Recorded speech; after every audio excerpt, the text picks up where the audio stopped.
सोडून तुला मातीला तू जाग उधाणू दे आज उरी.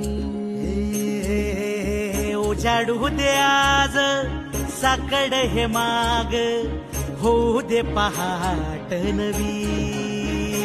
आता होऊन जाऊ दे साऱ्या जगाला पाहू दे पडू दे पाऊल जरी काट पाया खाली लागल्याला येऊ दे पडू दे पाऊल. मोठी लढाई लढू मातीसाठी गड्या मनगटाच जोर लावून. दाटला जरी अंधार एकजूट होऊ आज दिवा देऊ तेज धावलं. तू आभाळ